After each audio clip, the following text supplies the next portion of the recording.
I can't scratch my nose.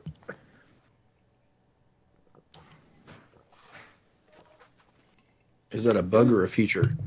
A scratch, not a pick.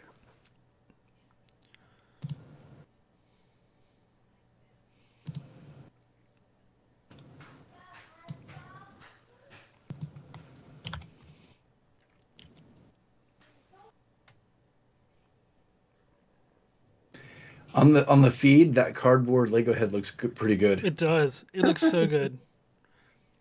It makes you want. Because Wait, you are you streaming? Yeah. you can't see the cuts where it's folded over. Actually, it's pretty impressive from there. Oh yeah, yeah. It's got to shrink down the frame.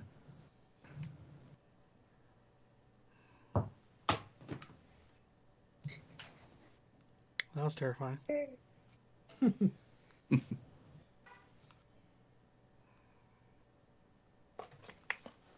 Are you trying to fill the gap?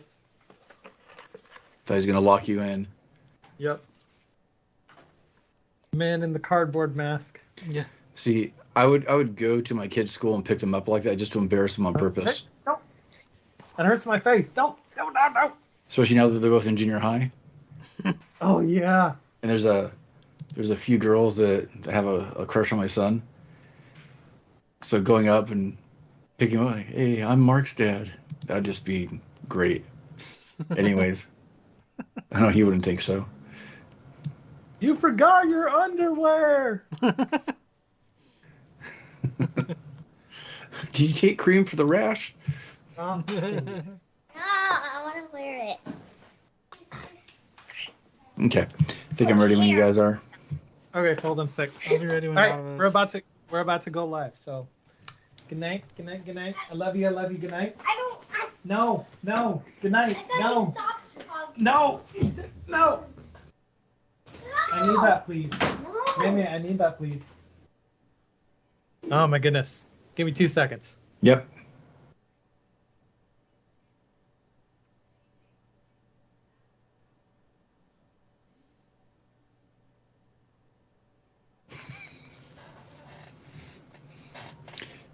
You're not gonna miss that. No. I'm not gonna miss that. That's being facetious on purpose.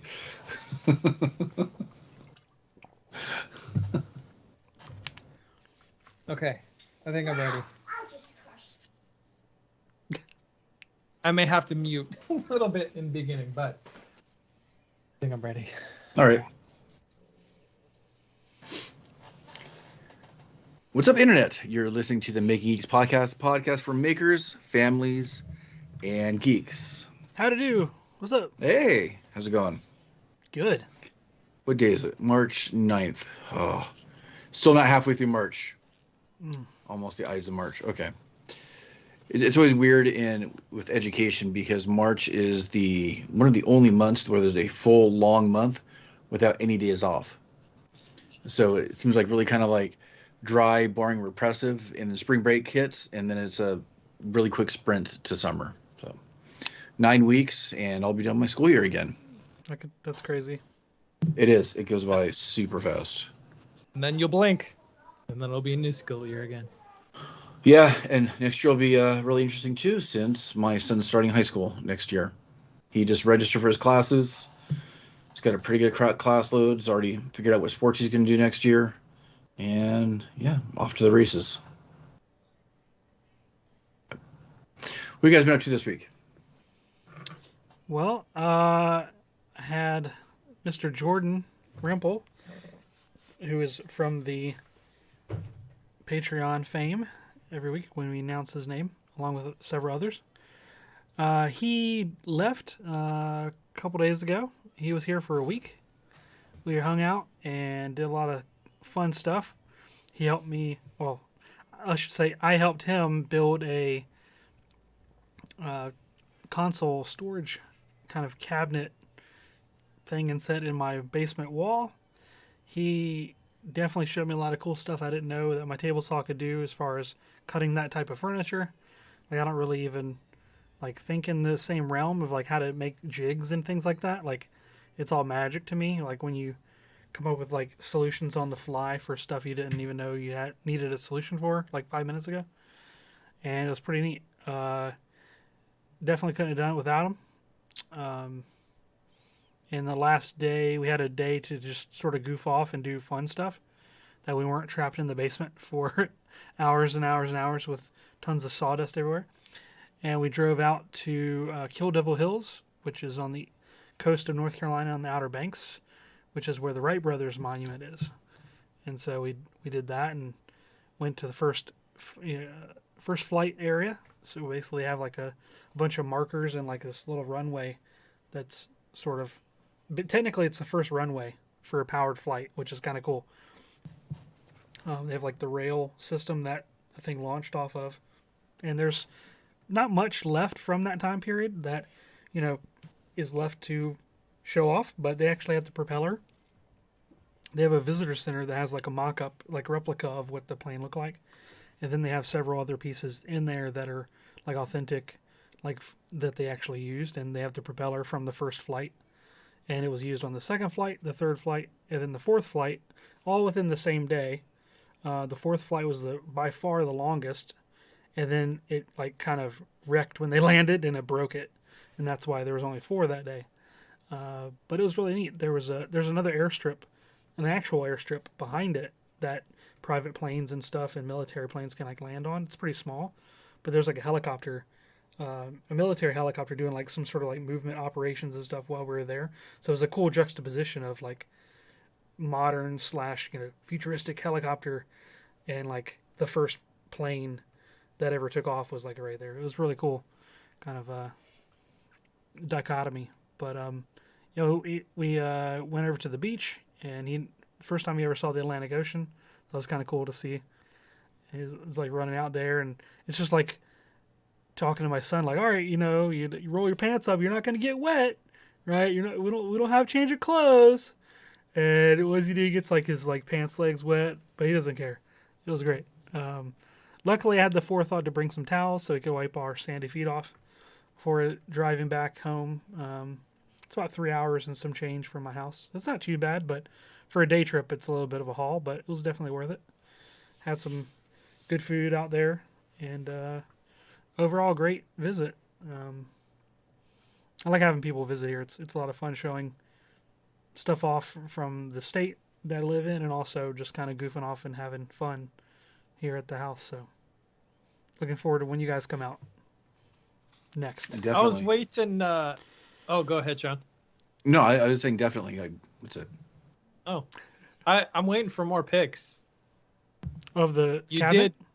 Yeah, you posted one really cool GIF loaded picture that I was like, oh, that looks, because I didn't, when you were describing it last week, Right. I thought it was like inset to a wall, It is. but I didn't realize like you could see it from both sides. Right? It looked like the back wasn't on it when you posted the picture. Is there going to be a back on it? There. I thought I did share a picture like that. Yeah, there is a back. Oh, okay. Yeah. So what you were seeing into was like the utility room that normally would be shut and turned off. Each little cubicle will have a black backing to it. Yeah. Gotcha. I can see how that Okay. would be confusing. Yeah. Well, because I was like, oh, wow, so you get to see the system from both sides. This will be interesting. So ultimately, the idea is to have the black background, and then I have some acrylic that I cut up on the table saw that I'm going to laser like the logo. It's going to be edge lit logos for the different systems in front of a black background, so it's sort of, theoretically will pop better with the dark background. We'll see. It might look like garbage, but hopefully not. So the physical structure is done, but now it's just basically making it look pretty in terms of the lighting and the acrylic and everything, right? Right, and the electronics behind it. Yeah, so I ran into a little bit of issue. Like I was hoping to find more of an off-the-shelf solution where basically you have like a current sensor to determine if the system's on or not. So you just power it on and it'll trigger an Arduino, let's say, to detect that difference in current, like some sort of sensor on the power line for that system to know, oh, it's on, let me illuminate that specific LED region for that specific console. Then when you turn it off, it detects the difference in current again. And they do have those. They have current sensing sensors. I'm going to bend over here.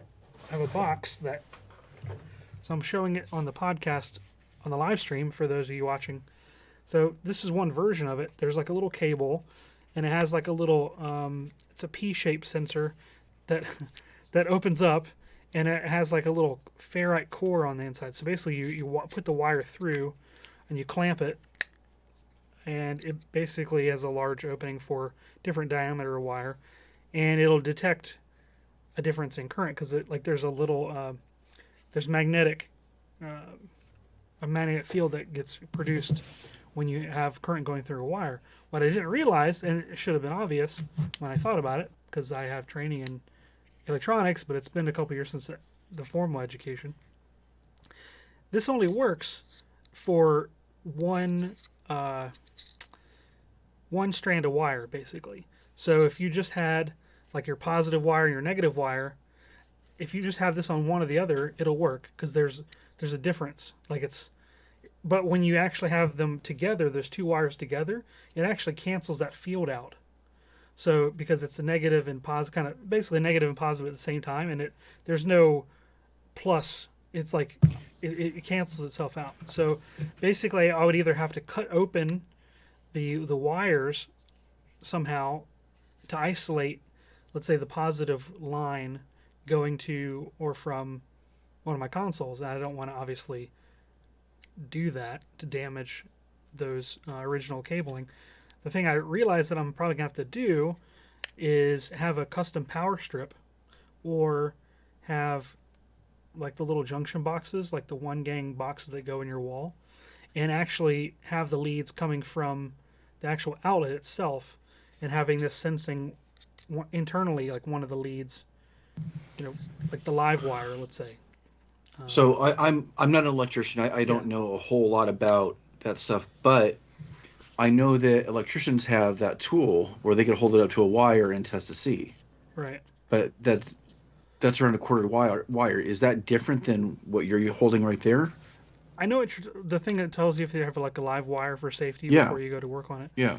And I think that only works because when you hold the thing to the outlet, like those strands are already separated. Separated? Yeah, I believe so. I could have swore that there was something else that they could use too, that was for some wires already on the wall. I could be yeah. Well, I could be wrong too. Like I said, I don't know anything, but I know. Well, I've seen things. Just I don't. Maybe you already addressed it with the idea of when they're both wires together, it doesn't work the same as when it's separated out into the prongs.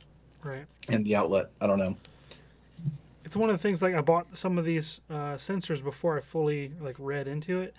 And then I sort of I'm second guessing some of the research that I did initially, and people were like, "Oh yeah, of course," because people tried these on like a cord, like a lamp cord, let's say, where both lines are going, they're together, and they're both going through here, and they're like, "Yeah, this sensor doesn't work," and they're giving bad reviews on Amazon, and then their responses to the reviews are people like, "Yeah." Like the question and answer section of the review area for Amazon.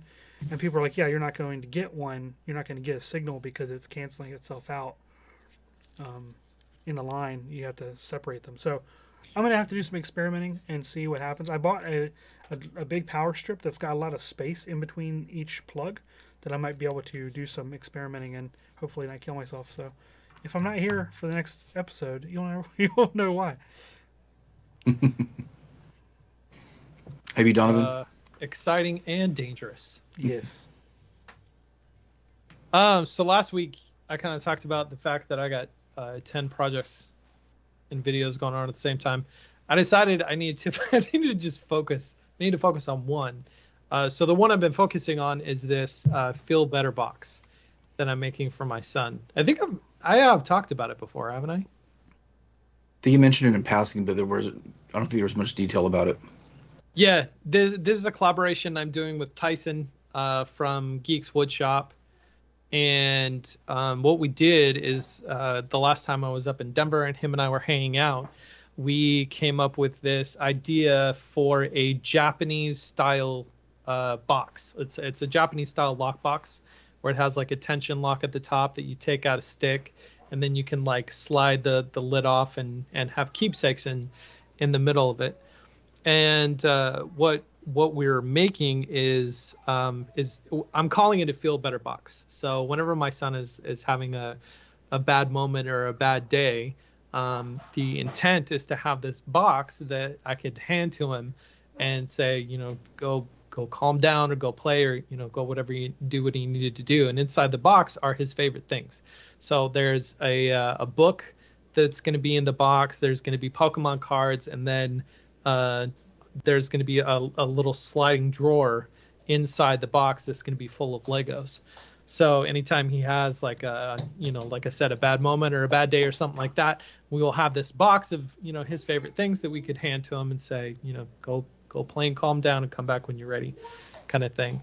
And so that's been fun, doing a Japanese style box, because I've never done Japanese style woodworking before. So that's been fun, researching all that other kind of all that kind of stuff. Totally fascinating, because it's a style of woodworking that I'm not used to, that is gorgeous. The stuff that they do with a lot of hand tools and things like that. There's a name for that kind of box, and I forget what it is. The really ornate patterned wood that they use. Yeah. Is it really Kumiko? Cool. No, the Kumiko is the pattern. Oh, you said pattern. That's what I thought of. Right. No, there's another name for. Gotcha. I think. Now you got me second guessing it. Anyways, continue on. Sorry about that. Yeah. So I've been focusing on that to try to get that done out, and I've also been finishing my next Lego sword that I'm making. In conjunction to that, for people that were on the live when we first started, I've been making a Lego head out of cardboard, paper craft, cardboard craft. I think there's like a specific name for like paper craft, or where you'd like, it's not origami, but you fold and whatnot things to make shapes out of paper and cardboard. And so I'm making a cardboard head, because I'm gonna marshmallow-atize myself in my Lego videos moving forward, to kind of separate the style of my Once Upon a Workbench videos and my Bob Makes videos. So there's kind of a personality to each of them that's kind of unique to each channel. So are you gonna do start going full character? I think so. I actually think it's been a long time coming for you. Yeah. I mean, I think you already have a certain type of character in your video, but maybe that's one you said you're gonna maintain for Bob Makes, and then you'll have like a dual personality for the Lego ones. Yeah. Yeah. Right. So it looks terrible close up, but I'm hoping that from a distance, and maybe if I can get access to a large laser cutter sometime in the future, make a better version of it. But it's been fun. Papercraft isn't something that I've done much of, but it is fascinatingly cool. Japanese woodworking and paper crafting. Are you referring to two things? Pepakura? Is that what it's called?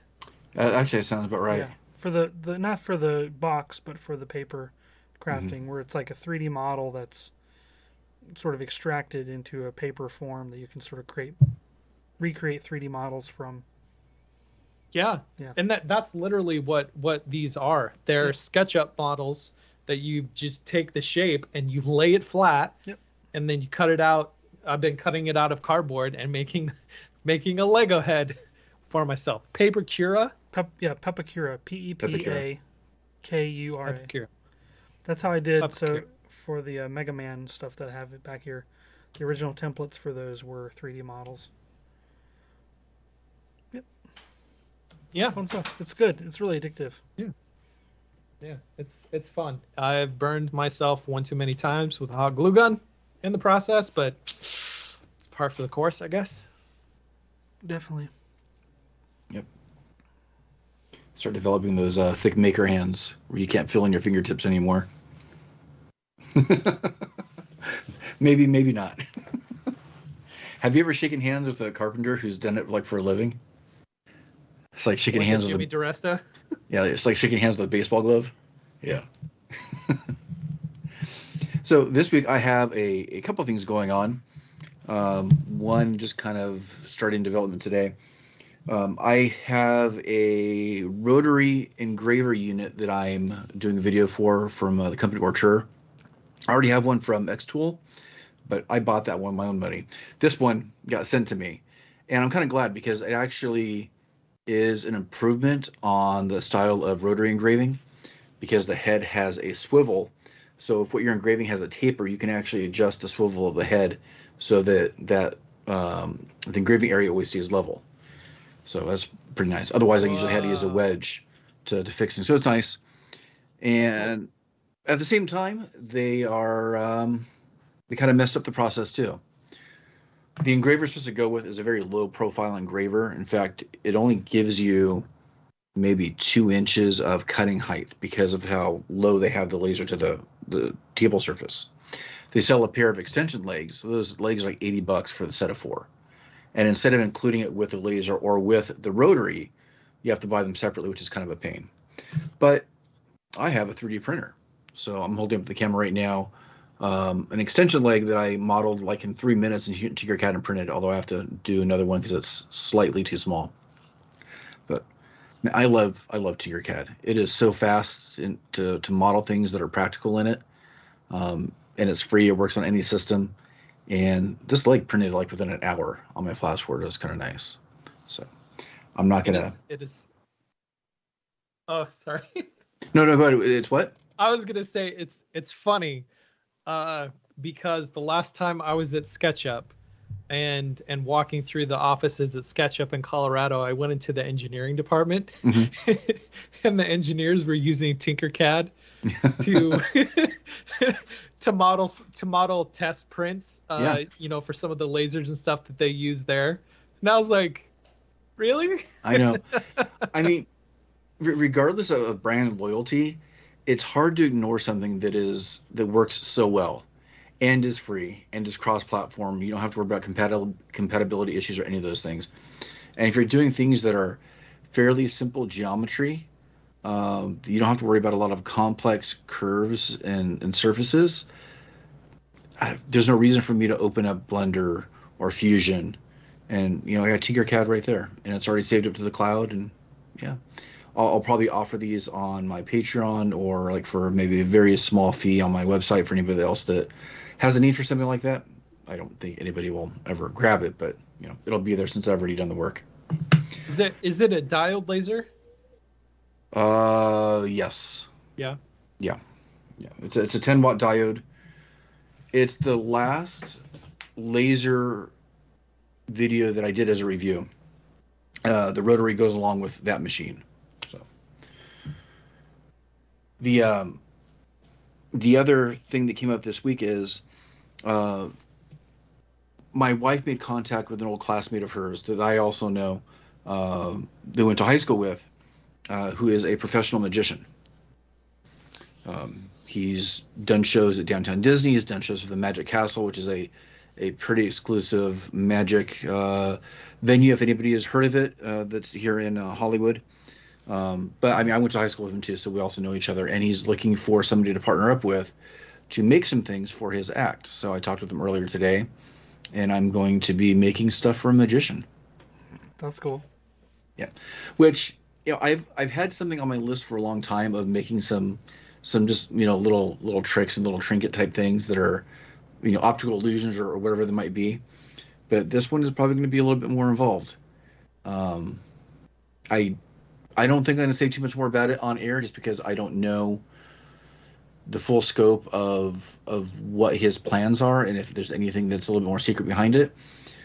He said that the part of the thing would be me making videos of the process of what we're doing, but I'm sure there's some secrets of what we're going to be doing that will not be completely revealed, but some of the general build stuff should be a lot of fun. Yeah, and the magician's name is Jimmy H. By the way, if you guys want to look him up online, he's a cool guy, good magician. He also has an alternate ego that he uses during Halloween for like Knott's Berry Farm, a Fright Night and stuff, called Mud. Okay, I'm going to get that wrong. But he goes by Mud, M-U-D-D, where he paints his face and does a bunch of other things. So a little bit different crowd that he appeals to there as well. So I'm looking forward to doing that. and we're going to try to have it done by June. So we're probably going to be starting on this within the next 2 or 3 weeks. So that's what I I'm have up to admit, I think 3D printing magic stuff is a subset of videos I don't think I've ever seen before. Well, it's not going to necessarily be 3D printing. I don't know the full scope of what he's looking for yet, but I think it's going to be a combination of a lot of laser cutting and some traditional woodworking. It's going to involve making some cases of sorts. So that's probably what I know right now. And that's just not me being secretive. I don't know the full scope of what he's looking for yet, but I know that he's been, according to him, he talked to a lot of other people over the last couple of years, and they just kind of blew him off. But because I don't do this stuff as a living, it's kind of a side hobby. I'm probably a little bit more flexible on what I'm willing to do, because I'm not looking for a payday on this. I'll get content out of it. I'll probably learn a lot, and hopefully carry some of those things into some other builds. His website is themudshow.com if anybody wants to check it out. There you go. That's cool. I'll have to check that out. Yep. MUDD for mud.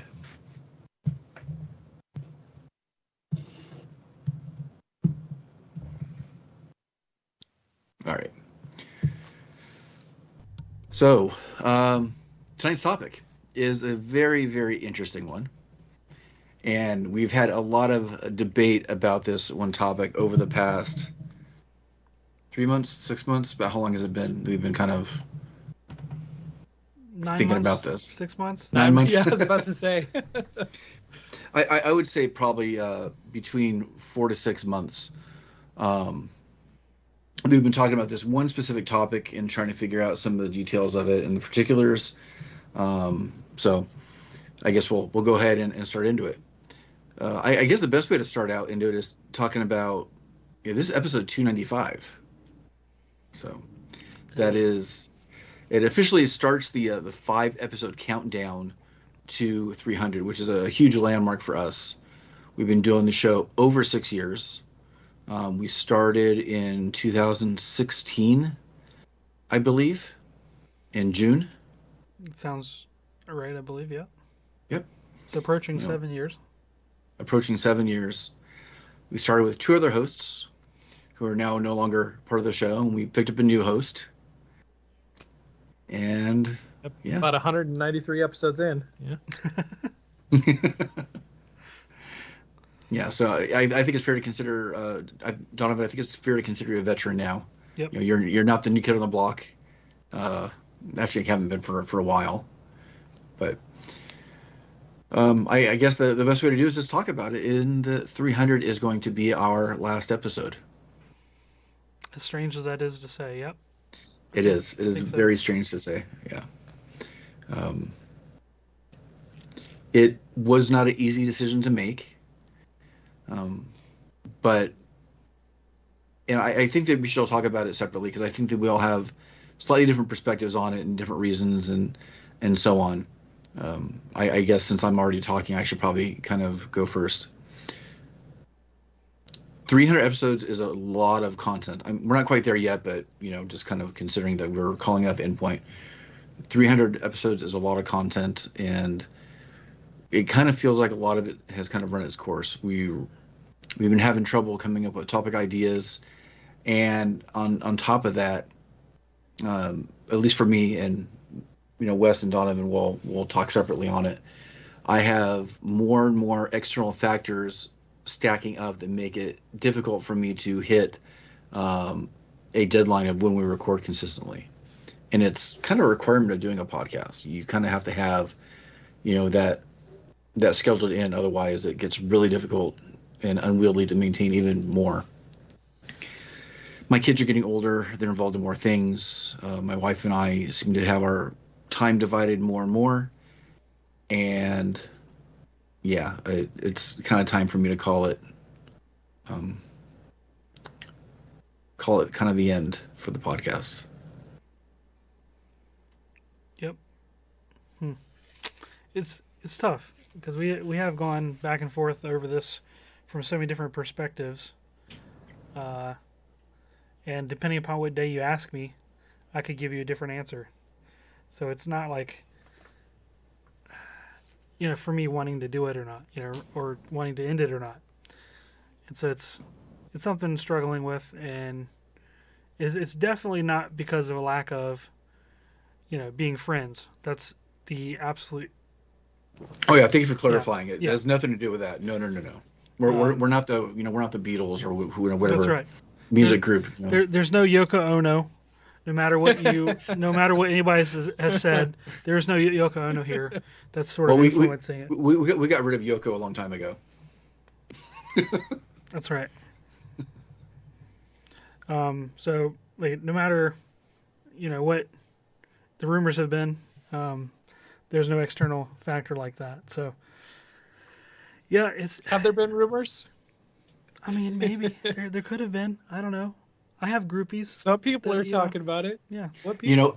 One time Wes and I had talked briefly about doing diss tracks about each other or something, about videos to like drum up like views and controversy. Yeah. Yeah. We should have. Yep. Yeah. And it's not. Man, also, on my end. Oh. Part of it is like talking over each other. So we've never really come up with a good solution for that, even after 7 years. I think a lot of that would be resolved is if we were all in the same room or same time zone.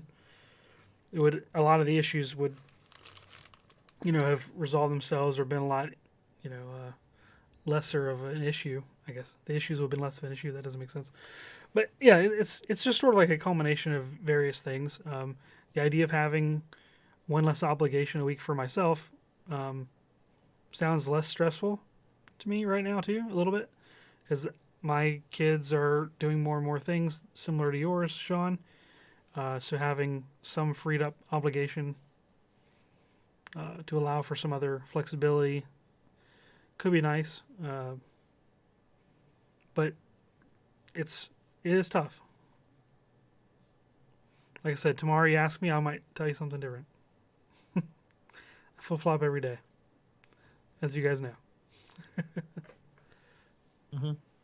Yeah, we were debating this up until we hit record tonight. Like we have other, ideas of maybe ways to do something like later on. Like we're not. How do I describe it?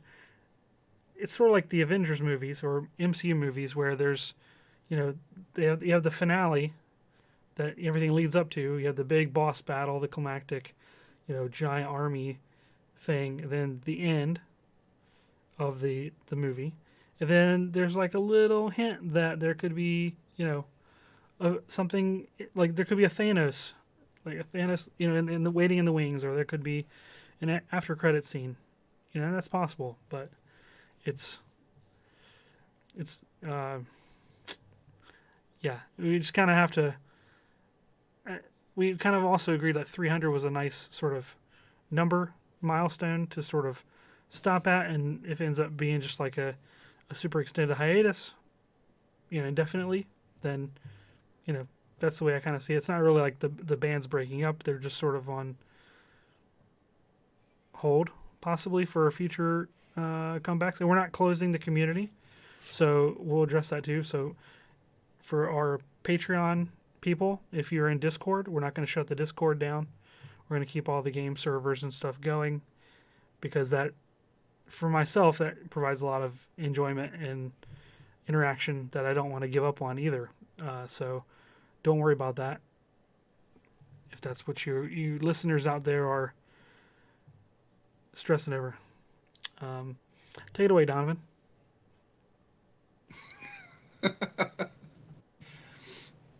Yeah, so the Making Geeks name is going to stick around. The site is going to stay up.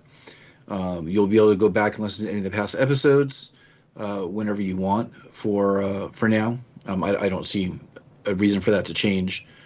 And Wes already commented on the community kind of staying as it is. There is I don't want to give anybody kind of false leads or True. or commitments, but there is a possibility that Making Geeks can evolve into something else, or take on a different life. We don't know if and what that would be yet, but that is something that we want to leave as a possibility. And this is something, just the podcast, that is ceasing for the time being. Oh, hey, Donovan. How's it going? Yeah, I concur. 4-year-old drama. If you can hear.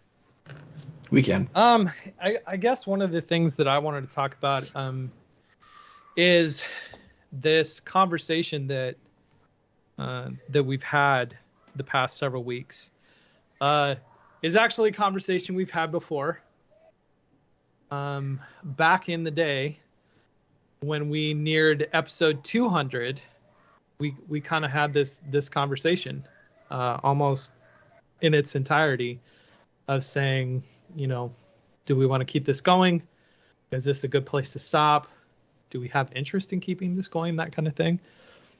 And so I've been preparing myself mentally and emotionally, I guess, since that time, for what seemed like the inevitability of this one day coming to an end. I didn't think it was going to be episode 300, but it's turning out to be that number.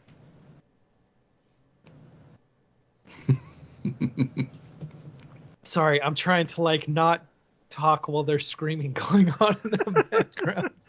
It's like an interesting dad skill you have to kind of develop. That's true. Yeah. Well, and it's terrible because it's like I have noise canceling headphones on, and so I don't always hear it, but I can see the wind on Wes's face when he's like, ears. Yeah. Your microphone is better than you think it is, but maybe it's appropriate. Yeah. Maybe it is a symbolic, expression of emotion that we or others are having about this news. Yeah, I think she's reacting to the podcast ending. That's right. Yep. It's Donovan's inner child that's screaming. It's not actually his child. It's his inner child. Yeah. And we were kind of talking about this, before the podcast and the pre-show of like TV shows ending, and how like Futurama came up as part of the discussion. And in terms of television shows ending, I kind of have this opinion that TV shows don't know how to end. There's no good way to end it. But that said, Futurama, on their final finale, which since they're coming back isn't their final finale, but on their final finale, the storyline that they came up with for that final episode, the final episode of Futurama, was so good and so well done that it's like it has gone down in my record books at least as one of the best final episodes of any television series. And now that we're 4 episodes after tonight, now that we're looking at that finish line, it's like, how do you end this? Is this going to be a Seinfeld kind of thing, or is it going to be like a Scrubs sort of thing, where the original Scrubs finale was fantastic?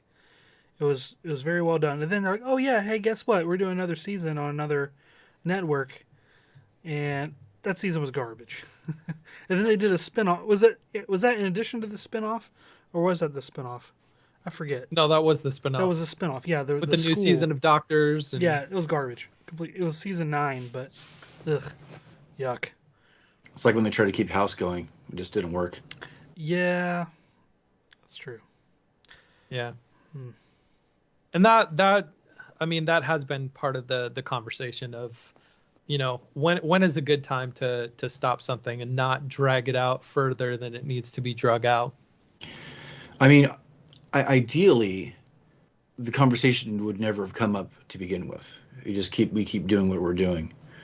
But like I mentioned earlier, there's some external factors that have come up in terms of obligations, like family obligations and even work, for being, and given the different time zones, that's made it increasingly difficult to keep up a time commitment, which I would like to do. I don't want to do just whenever. And the podcast has meant a lot for me for the last 6 years, so it was definitely not an easy decision to make. Yeah. We also did talk about, or at least I talked about it because I thought it would have been funny. Maybe not funny, maybe funny in kind of a little bit of a morbid sense, of right at 300 at the end saying, okay, that's it, no more podcasts, see ya, bye. But we decided to announce it basically five episodes out, and to kind of do a kind of like a proper countdown to having a final episode, which we still haven't figured out yet. We want to do something special or semi-special for 300 in a small way, and we haven't even figured that out yet. So we have, a little bit over a month to maybe come up with some details on that as well, because it is a big milestone. Looking back to episode 200, in episode 200, when we had our big get together and we had a bunch of guests on, and everybody was talking, doing kind of a retrospective of the last 200 episodes of the Making Geeks podcast, previous hosts, previous guests, all that other kind of stuff. There was this moment that Sean was like, and now that is the end of the Making Geeks podcast. And then there was this pause, and he's like, as we know it. Because, again, going back to there was conversation at that time of it being a possibility that 200 was going to be the last. So I'm glad we're giving them a forewarning. A 5-episode lead into, instead of just being like, well, that's the end of the episode. Thank you. So long, and thanks for all the fish. It'd be hilarious, like in the last 5 episodes, the Patreon just absolutely blows up. And I'm like, man, I can't walk away now. Well, it's funny you're saying that, because Mr. Matthew from How I Do It, who is in the live chat right now on our channel, he just committed $10 per episode. I swear that this is not some stupid marketing ploy. No, it's not a ploy. I swear that it is not. Unless it is. No. No, if that had happened, Donovan West would probably vote me off the island to get somebody else to fill my spot and to keep it going. Wait, you're saying that's an option? That was one of the things back at episode 200 when there was talk of Sean and Wes leaving. I had this decision to make of like, do I want to keep this going? And thinking about like, well, if this podcast kept going, like what would it look like? What would it sound like? What would it be like? And I still have Ninjago all the time. Yeah, all Ninjago all the time, 24/7. You are a source for all things Ninjago related from a TV episode from 15 years ago. You'll just rebrand it to Baba Speaks. Or something. But no, it's actually a pretty good extension. I still have the script and some of the initial recordings for what was going to be episode 201 of the Making Geeks podcast. And like over time, I'm like, should I finish that episode just to be like, hey, this is what it might have been. This is what it might have looked like, But I never did. But there's still, like I said, there's still stuff out there of, that possibility. Episode 201A, Making Geeks podcast. It's like an alternate timeline. Yeah. The Time Authority forgot to snip. Kind of like that. Yep. The variant of you that decided to leave is no longer part of the sacred timeline. I am the sacred timeline. You're Kang the Conqueror? Yeah. Yeah. This conversation, I'm sure, is going to kind of echo throughout the next 4 or 5 episodes. And we'll probably carve out a specific episode. Most likely it'll be 300 to kind of reflect and look back. I think there's a lot of conversation still to be had there. Even though we kind of did it at 200, but we've had 100 more episodes worth of content to talk about and reflect, and we have we'll see what happens on those. Yeah, there's a lot there. There's a lot to go back through too, if you're ever inclined. At some point, I wonder if we should share our defunct episode list and plans that we never got to. I like that. In terms of some of our episode ideas that we're never going to have. Episode 299. What would have been? Yeah, that all the episodes that we had optimistically intended on doing, but since none of us do homework, yeah, they never happen. Feel like that was pointed at me a little bit. Oh no, it's probably pointed at me even more for like the last 200 episodes. You have enough homework to deal with. Well, I don't want to give you anything else. Well, I mean, I did watch that one episode of BoJack Horseman. I think it's the only thing I ever followed up on that Wes wanted me to. That's fair. Yep. Got that going for you. Yeah, it'll be good. I think the next 4, is it 4 episodes? Do you count the last 5 episodes? I think the next 5 episodes will be good. Still kind of have a feeling of I've accepted it, but I haven't fully accepted it, but I've accepted it. So now that I've accepted my fate, I'm standing before the firing squad, just like, all right. I don't think it'll hit until like a week or 2 or more after, because we've taken breaks at times for like 2 or 3 weeks. So I think there'll be a certain point where it'll feel kind of weird. It's just become such a... Yeah. Good. I was going to say, speaking of feeling weird, I want to spend this time to thank our patrons over at patreon.com/makinggeeks for helping us keep the show going for as long as it has, including our newest patron, Matthew, from How I Do It. Also including Jordan, Nolan, Square Splinter, and Clinton. Thank you guys so much for your support. We appreciate you. And that's new as in like as of 5 minutes ago. 5 seconds ago. Like, yeah. That's like super new. Super new. That's how on top of this we are. Yes. Always. Yeah. Yep. Yeah. And part of the reason why we know that is because every Thursday we do this live in front of a live internet audience. So if you want to be part of the final 5, definitely join us. Thursday nights, 8:30 Central, 9:30 Eastern, 7:30 Mountain. I can do this. 6:30 Pacific. There you go. Because now I don't have to do it. Oh, he's right. Mando season 3 recap. What are you talking about? We've at least, well, in the chat, he's like, wait, we've got to at least get a Mando 3 season 3 recap, thoughts and comments episode. When is the series, or when is the season going to be finished? There's only like eight episodes in the season, right? I think so. I don't. Because knowing our pacing sometimes of taking weeks off, episode 298 or 299 could be that. Maybe we should blow it out with like one of the last episodes of just being the biggest geeking out podcast we've ever had in 300 episodes. It runs to April 19th. That might actually work. Yeah. Yep. And we have 300 planned as being the end, but we don't necessarily have a map for the next 5 episodes. So those next 5 episodes still could be 2 or 3 months of content and of episodes, spaced out, of course. But we don't know when that hard final date is actually going to be.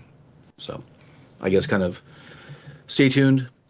I'll try to do some more regular posts on social, at least to kind of inform some things coming up. And hopefully we get some more people listening to the live show too. That way they can kind of hear it first. You know, you can't see me wipe away the tears when through a podcast player. Or when you're having like a Mando helmet on. Or a Lego head on. Yep. Because that's the real reason I built that, was hide my face when I start to cry. So it looks like I'm smiling on the outside. But you just rotate your head around and it reveals the sad face on the other side, right? The scribbly sad face. Yeah. Yep. Yep. Yeah. So to kind of change it up just a little bit, because like I said, this is kind of like an impending type thing that's happening. So I guess, we don't need to, get all the sentimentality out tonight. There's five episodes for that. What are you guys geeking out about? Well, the last trailer for the Mario Brothers movie came out, but I kind of don't want to watch it. No, I want to avoid it. So I'm actually kind of avoiding it right now. I haven't watched it. I don't think I will watch it. I should watch it, but I also shouldn't watch it because I don't know. I'm getting less and less interested in watching them, to be honest, just because I'm tired of having all the cool stuff spoiled. I don't know. I want to go in more surprised, I think. No, I'm right there with you. I haven't watched either. Because I'm wondering if they're setting up, when we're watching these trailers, they're so manipulative in that they can even like give you false expectations, so that when you actually watch the thing in the theater, then it doesn't meet your lofty expectation that was built up unnecessarily by like some trailer that had you think something else. It almost does like a disservice to the final product in a way. I don't know. I've always been torn with that because I love the content and I want the content. I'll watch the content over and over again. Like, when the trailers usually come out, I'll watch them multiple times and I'll show them to my kids and all that stuff. It's hard. I'm right there with you. I saw the first trailer and I saw exactly what I needed and wanted to see. With here's how it looks, here's how it feels, and I thought it was cool, and that's all I needed until the film comes out. And it's next month already. It is. It's not that long of a wait. It's true.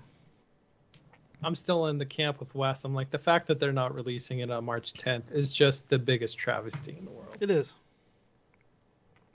Is that Mario Day? Yeah. Mario Day. Okay. Which is tomorrow. Oh my gosh, that's tomorrow. Yeah. Because it spells Mario. Happy early Mario Day, guys.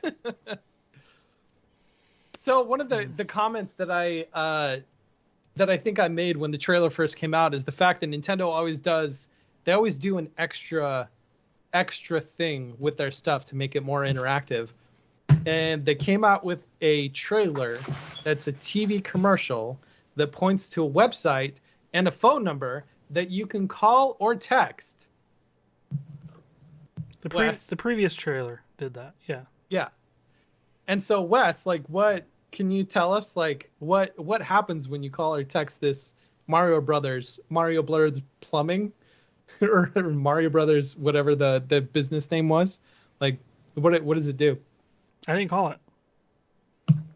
Wait, I thought you did. I thought you said you did. No. Did you text? No. I just heard other people doing it. I didn't do it. Oh. Sorry to let you down. No, I thought you did. I was excited to be like, okay, what is this extra element of interactivity that Nintendo is going to do with this movie? Because they always do an extra. I think it was just like a fake, like receptionist kind of deal. Like if you were to call their business. Answering machine kind of thing. Yeah, answering machine. Yeah. I was hoping for some like special ARG or puzzle or treasure hunt or something like that. It'd be like, call the phone number, hear Morse code. It leads you to this site where you have to play the secret level of the original Mario Brothers, and once you beat it, you get a code to go to here. And you wish. Yeah, I do wish. I really do. On that note, one of the things that I've been working on the side is I'm developing an ARG, my next ARG, augmented reality game treasure hunt. And I'm so stupid excited for this one because I think it is going to be cool. I think it is going to be super cool, and I can't wait for everybody to play along and all that kind of stuff. But part of it is putting together these video game and fantasy style maps. And there's this program called Wonder Draft, which is a map generator. So it allows you to draw maps, color shading, cities, ocean. You can make it look old. You can make it look new. You can do like hex tiles. You can do coordinates. You could do all of these things with it. Different borders, different styles, different fonts. Like you can make these like you can make it look like a Lord of the Rings. You can make it look like cartoon. It's incredible what this program has done. And I have been geeking out hardcore about this program because it's allowed me to add a specific element to this ARG that I'm putting together that I think is going to be super cool. So I've been geeking out about Wonder Draft is what it's called. My geeking out this week is actually a recommendation. Yesterday I had the opportunity to chaperone a field trip. One of the teachers in my department was taking his photography students to there's a place in Santa Monica, which is here in LA, called Bergamot Station, which is an arts center, which is a series of galleries that also doubles as a train station. And so he took his photography students there, and I was along for the ride as a chaperone. And there's about 8 galleries there. We went in about 3 or 4 of them, and they're all based in photography. And I've never been a real big photography person in terms of, I mean, I have an appreciation for it because I have an appreciation for all art, but I've never really followed photography much. And it's not quite my purview. But going to these galleries yesterday and seeing these specific collections of photographs did a lot to kind of inspire me to think a little bit differently again. When I think I've kind of needed that kind of shot of inspiration for a while, especially because, almost 100% of all my work right now is digital. I'm not doing a whole lot of hand-drawn or handcrafted stuff. Even the things that I'm making right now, so much of it is being made by machines that I feel like I've lost some of the physical contact with some things. I just saw some amazing work yesterday, and talking to the gallery curators and the artists they're hosting in their current galleries, and hearing about the resurgence of using traditional film. And after all this time, discovering new techniques and new ways of presenting their work was really, really inspirational.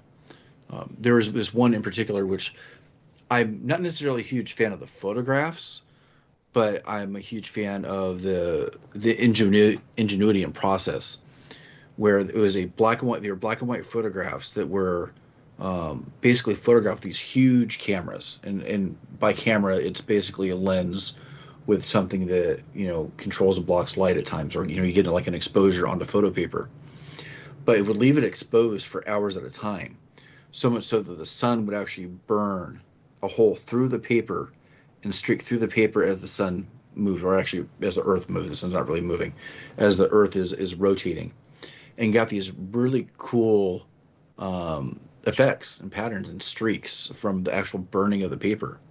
And even more unique because you can't reproduce it. You have one of one. I mean, you can make copies of it, but you're not going to have the original burn of the way it burned into the paper. And I thought that was really cool. And I started thinking about ways that I could, some of the digital art that I'm doing, if I could, I know some people are already doing this, but thinking about ideas of ways to actually get that onto traditional film, then onto traditional film, photo paper, and seeing the difference in the look. Because after looking at digital work for so long and then looking at traditionally developed photographs, there is no comparison. And I don't think I've ever really noticed it before, because the last time I was looking at this stuff and looking at galleries, digital didn't exist yet. But it's been such a long time since I've seen that comparison. It is such a stark difference. So there is still so much to experiment with and to discover. And it was really kind of cool seeing that. With the advent of all the AI stuff coming out, of just looking at Instagram and TikTok and what appears to be just carbon copied junk, seeing something that was more original that you're not going to find on social media, because I don't think any of these are being reproduced that way, was very, very cool. So my recommendation, find a gallery somewhere where there's physical art being produced, check it out, see something different that is not on a 6-inch screen, and I don't know, might be surprised by how cool you find that right now. So that's my recommendation. It's a good idea. Another good idea is to check out our website. MakingGeeks.com might have some limited edition merchandise you see there soon. Might have a little bit of a... We should drop like a Making Geeks NFT. Actually, no, that's wrong direction. But so some of the physical items you can pick up in the store, you might want to pick up for your home. Might quickly become a vintage Making Geeks t-shirt or mug or something along those lines. But you can check that out in the shop at makinggeeks.com. You have a contact page where we would love to hear from any and all of you about the show, whether it's past episodes, the couple episodes we have to go, what you like, what you would have, wish we would have gotten to at some point. Any of that feedback would be really cool to hear. And of course, as always, you can listen to all the past episodes of the podcast there on the homepage of makinggeeks.com. And speaking of a great segue, we are all on social media, sharing what we're working on, what holes in our walls are being filled with elements of awesomeness, what lasers are currently doing or not doing, whatever the case may be. If you want to come check us out individually, you can. If you want to see all the stuff that Sean is doing, you can find him at Geek Builders. If you want to see all the stuff that Wes is doing, you can find him at Geek Smithing. You want to see all the random stuff I'm doing, you can find me at Once Upon a Workbench or Baba Makes. And like I always would like to thank everybody hanging out in the live chat. We love seeing the side conversation going on, and especially the reaction to tonight's announcement, which was not easy, but we felt it was kind of owed ahead of time as we do this final 5-episode countdown. If you would love to be part of that fantastic group, we record every Thursday evening, 9:30 Eastern, 8:30 Central, and 6:30 Pacific. And we hope everybody has a great week. You can find new episodes of the podcast every Saturday morning on your favorite podcast player choice. That's it for tonight. Take care, everyone. Hope to hear from everybody soon. See ya. Night. Although